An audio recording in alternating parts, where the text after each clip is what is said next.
Assalomu alaykum. Ko'pchilik bunga ishonmayapti, to'g'risi. Buni men o'zimda ko'rsatib berishga harakat qilaman. Endi bu narsa tukni to'kadi. O'sayotgan tuklarni to'kadi bu narsa. Biz erkaklar qo'ltig'imizdagi va hokazo boshqa joylarimizdagi tuklarni britvada olamiz, qiynalib, undan ko'ra mana shu yaxshiroq deb o'ylayman men. Hozir o'zimda buni sinab ko'rsataman. Mana qo'limdagi tukni sinab ko'rsataman inshaalloh. Albatta, klientlar o'zimda sinamasam ishonishmaydi. Shuning uchun o'zimda birinchi bo'lib o'zimda sinab ko'ryapman. Mana yaxshilab tomosha qilinglar, mana tuklarim turibdi, mana.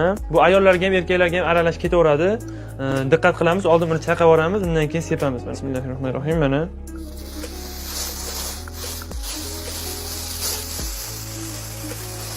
ozgina joyga sepib oldik mana. Endi kiyimli holatda nima bo'lgani uchun kiyimlarga sachrab ketdi, o'shuning uchun buni sepgandan keyin eng kam 7 minut sabr qilamiz. 7 minut davomida kutamiz buni sepgandan keyin.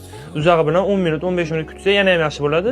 Faqat 7 minut kutishimiz kerak eng kam. 7 minutdan keyingi holatini hozir ko'rsataman. Demak, mana oradan 7 minut o'tdi. Endi buni artib ko'ramiz.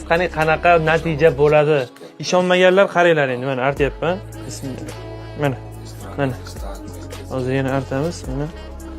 Mana. Hozir to'liq artib olaylik-da. Mana. O'zlaringiz ko'rib turibsizlar, mana top-toza qilib, mana o'zi nimada ko'rinyapti, bunday qilaylik-chi mana. Mana. Ko'rindi? Men o'zimda sinab ko'rsatdim, sizlarda mana ishonmasalaring endi ishoninglar do'stlar. O'zimda sinaganim uchun mana zarari-parari yo'q.